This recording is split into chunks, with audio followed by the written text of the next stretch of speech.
आज का हमारा टॉपिक है मृदा पीएच का प्रभाव।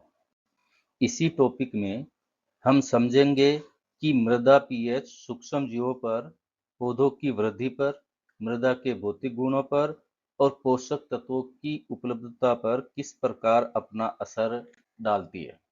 कई बार हम बगीचों एवं खेतों में अच्छी खाद और उर्वरक डालने पर भी पाते हैं कि उनमें अच्छी वृद्धि और पैदावार नहीं हुई है। इसका मुख्य कारण है पीएच का असंतुलन। तो मृदा पीएच का सही स्तर क्या होना चाहिए, कौन सी फसल के लिए पीएच का सही मान कितना है और इसे कैसे संतुलित रखें, ये सब जानने के लिए वीडियो को अंत तक अवश्य देखें। मृदा पीएच का सूक्ष्म जीवों पर क्या प्रभाव पड़ता है उसको देखते हैं। मृदा में पाए जाने वाले वे जीव जिन्हें नग्न आंखों की सहायता से नहीं देखा जा सकता उन्हें सूक्ष्म जीव कहते हैं, जैसे बैक्टीरिया, फंजाई, एल्गी, प्रोटोजोआ, एक्टिनोमाइसीटीज। ये मृदा में पाए जाने वाले सूक्ष्म जीव हैं। मृदा में पाए जाने वाले सूक्ष्म जीव हैं, इनमें से बैक्टीरिया और कवक मृदा की उर्वरकता बनाए रखने में महत्वपूर्ण भूमिका अदा करते हैं। मृदा में पाए जाने वाले सूक्ष्म जीव 6 से 7 पीएच पर अधिक सक्रिय होते हैं, परंतु पीएच परिवर्तन से बनी अम्लीय या क्षारीय मृदाओं में इनकी संख्या और इनकी क्रियाशीलता प्रभावित होती है। जैसे मृदा की पीएच 5.5 से कम हो जाए तो उस मृदा में बैक्टीरिया एवं एक्टिनोमाइसीटीज की संख्या व सक्रियता तेजी से कम होती है।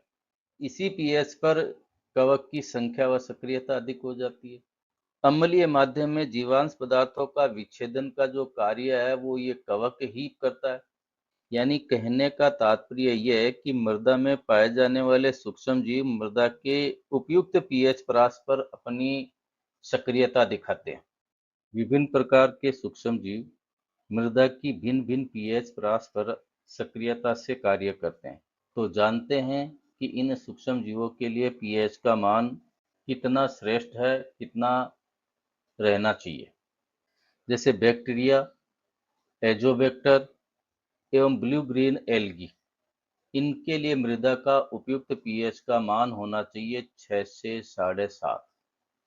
अर्थात ये जिस मृदा की पीएच 6 से 7.5 के मध्य है उस मृदा में बैक्टीरिया, एजोबैक्टर एवं ब्लू ग्रीन एल्गी की संख्या और सक्रियता अधिक होगी। कवक एवं विजेरेकिया के लिए इस पीएच का मान होता है 3 से 9। इसी प्रकार शैवाल और एक्टिनोमाइसीटीज के लिए मृदा पीएच का उपयुक्त मान है 5.5 से 7.5। क्लोस्ट्रिडियम एवं प्रोटोजोआ की बात करें तो उनके लिए मृदा की पीएच का मान क्रमशः है 3 से 7 और 6 से 8। ये टेबल मृदा में पाए जाने वाले इन सूक्ष्म जीवों के लिए मृदा की उपयुक्त पीएच का मान दर्शाती है। इससे हमें यह भी पता चलता है कि यदि मृदा में पौधों को नाइट्रोजन पोषक तत्व नहीं मिल पा रहा है, इसका मतलब उस मृदा की पीएच 6 से कम है। पौधों पर मृदा पीएच का प्रभाव देखते हैं। मृदा पीएच का मान पौधों की वृद्धि और विकास को काफी प्रभावित करता है। अम्लीय मृदाओं में पौधों की जड़ें पतली एवं संख्या में कम हो जाती हैं, जिससे पौधों का विकास अवरुद्ध हो जाता है। जबकि क्षारीय मृदाओं में पौधों का तना और पत्तियों की वृद्धि में कमी आती है। मृदा की पीएच का मान 6.5 से 7.5 के मध्य है, उस मृदा में पौधे एवं फसल है वो अच्छी वृद्धि करते हैं। पीएच परिवर्तन से बनी अम्लीय एवं क्षारीय मृदाओं में सूक्ष्म जीवों की सक्रियता कम या अधिक होने से उन मृदाओं में बोए जाने वाली फसलों का उत्पादन कम होता है और पौधे विभिन्न रोगों से ग्रसित हो जाते हैं। जैसे अम्लीय मृदा में यदि फसलों को बोया जाता है तो उन फसलों में फिंगर एंड टो रोग हो जाता है। कौन सा रोग हो जाता है? फिंगर एंड टो रोग। ये पौधों की पत्तियों में और उनकी जड़ों में होने वाला रोग है। क्रूसीफेरी कुल के पौधों में ये डिजीज है वो सबसे ज्यादा होता है। क्रूसीफेरी कुल के जो पौधे हैं वो हैं सरसों, मूली, शलजम, गोभी। तो हमें ये पता चल गया कि अम्लीय मृदा में बोए जाने वाली फसलों में फिंगर एंड टो रोग होगा, इसलिए मृदाओं में सरसों, मूली, शलजम, गोभी की फसलें नहीं बोनी चाहिए। उदासीन मृदा की बात करें तो उदासीन मृदा में जई की फसल में ग्रे फ्लेक रोग हो जाता है, क्योंकि इस प्रकार की जो मृदा है इनमें मैग्नीज की कमी हो जाती है। किसकी कमी हो जाती है? मैग्नीज की कमी हो जाती है। मैग्नीज की कमी से जई के फसल में कौन सा रोग हो जाता है? भूरा धब्बा रोग। क्षारीय एवं उदासीन मृदाओं में आलू में पोटैटो स्कैब रोग हो जाता है, जो उसकी त्वचा का रोग है, उसकी सतह का रोग है। गेहूं में टेकाल रोग हल्की क्षारीय मृदाओं में अम्लीय मृदाओं की तुलना में तीव्रता से होता है, क्योंकि ये कवक के जनित रोग है।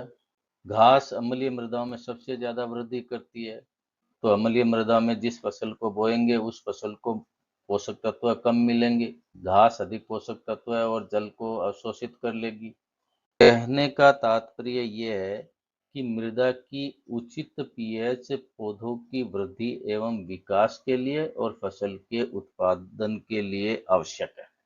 अधिकांश फसलों के लिए 6.5 से 7.5 के मध्य पीएच मान सर्वोत्तम माना गया, क्योंकि इस पीएच प्रास पर पौधों को मृदा से आवश्यक पोषक तत्व आसानी से उपलब्ध हो जाते हैं।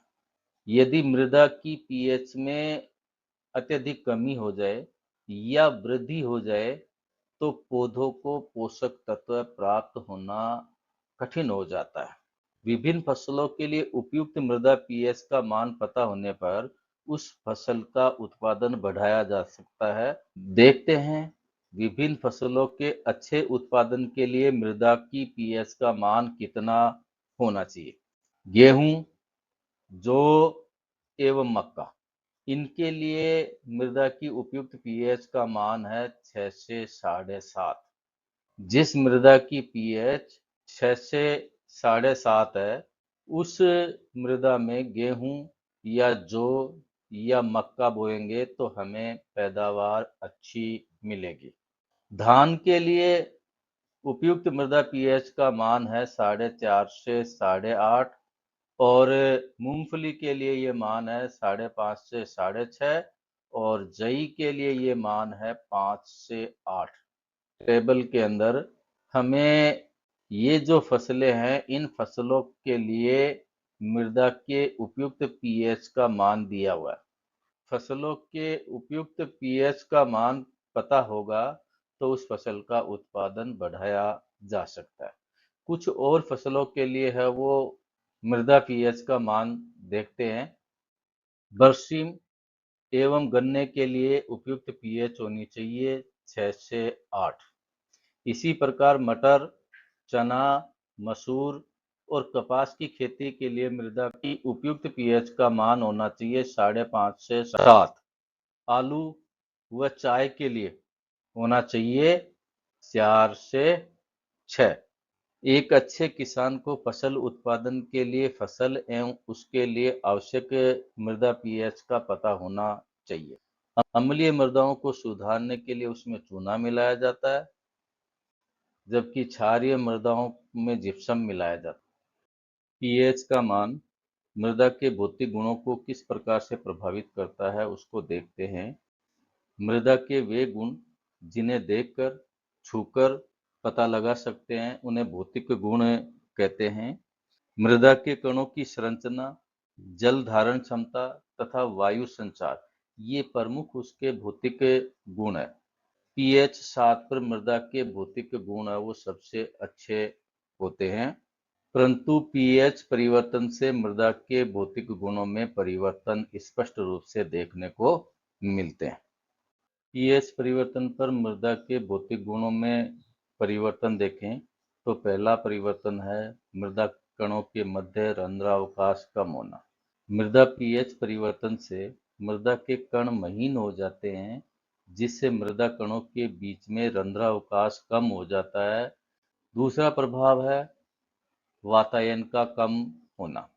जब मृदा में रंध्रावकाश कम होगा तो उसमें वायु का संचार भी कम होगा और जब वायु का संचार कम होगा तो उस मृदा में सूक्ष्म जीवों की मात्रा और उनकी सक्रियता भी कम हो जाएगी। क्षारीय मृदाओं में मृदा कणों के महीन होने पर भी विभिन्न प्रकार के प्रभाव वो दिखाई देने लगते हैं, जैसे मृदा के बीज सह स्तर में कड़ी परत का निर्माण होना। चैप्टर 1 के वीडियो में हमने मृदा परिच्छेदिका के बारे में पढ़ा था।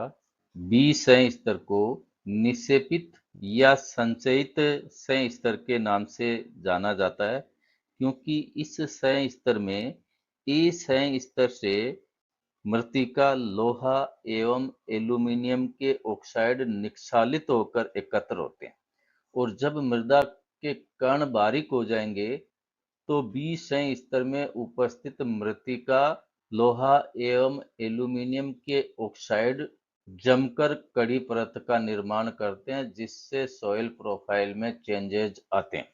दूसरा प्रभाव है पृष्ठ मृदा के संरचना रहित होने के कारण मृदा अपरदन बढ़ जाता है।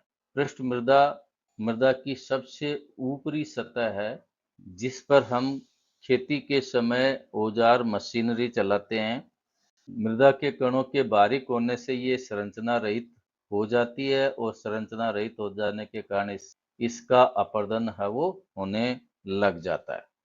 तो मृदा पीएच का मान मृदा के भौतिक गुणों को भी प्रभावित करता है। पौधों द्वारा पोषक तत्वों की प्राप्ति पर मृदा पीएच का क्या प्रभाव पड़ता है उसको समझते हैं। पौधों की वृद्धि एवं विकास के लिए प्रकाश संश्लेषण की क्रिया के बाद दूसरी महत्वपूर्ण आवश्यकता होती है विभिन्न पोषक तत्व। पौधों को मृदा से पोषक तत्वों की प्राप्ति पर मृदा पीएच एक महत्वपूर्ण भूमिका निभाती है। पीएच स्तर ये निर्धारित करता है कि पोषक तत्व किस रूप में उपस्थित हैं और ये पौधों द्वारा कितनी आसानी से अवशोषित किए जा सकते हैं। यदि मृदा का पीएच स्तर अत्यधिक अम्लीय या क्षारीय हो जाए तब बहुत सारे पोषक तत्वों का पौधे को प्राप्त होना कठिन हो जाता है। अतः पौधों के पोषक तत्वों की उपलब्धता और मृदा पीएच के मध्य जो संबंध है उसको समझना है।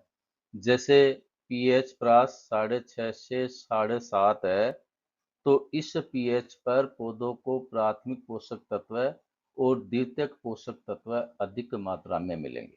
जिस मृदा की पीएच का प्रास 6.5 से 7.5 है, उस मृदा में पौधों को प्राथमिक पोषक तत्व और द्वितीयक पोषक तत्वों की उपलब्धता अधिक रहेगी। प्राथमिक पोषक तत्व हैं नाइट्रोजन, फास्फोरस और पोटेशियम। इसी प्रकार से द्वितीयक पोषक तत्व है सल्फर, कैल्शियम और मैग्नीशियम। तो ये जो पोषक तत्व हैं वो पौधे को आसानी से कब मिलेंगे? जब मृदा की पीएच का मान 6.5 से 7.5 के मध्य है। मृदा की अम्लीयता बढ़ने पर पोषक तत्वों की प्राप्ति पर क्या प्रभाव पड़ेगा उसको देखते हैं। यदि मृदा की अम्लीयता बढ़ेगी तो पौधों को सल्फेट आयन और नाइट्रेट आयन की उपलब्धता कम हो जाएगी, परंतु आयरन, मैग्नीज, कॉपर और जिंक पोषक तत्वों की प्राप्ति बढ़ जाएगी। इसी प्रकार से मोलिब्डेनम तथा बोरोन पौधों को नहीं मिलेंगे। कम नहीं मिलेंगे जब मृदा की अम्लीयता बढ़ेगी तब। यदि मृदा की पीएच का मान 6 से 8 के मध्य है तो उस मृदा में पौधों को नाइट्रोजन की अधिक प्राप्ति होगी। यानी मृदा की पीएच पौधे के पोषक तत्वों की प्राप्ति को प्रभावित करती है। इस प्रकार हमने जाना कि पीएच 2 अक्षरों का एक छोटा सा कारक है, लेकिन इसका प्रभाव बहुत बड़ा है।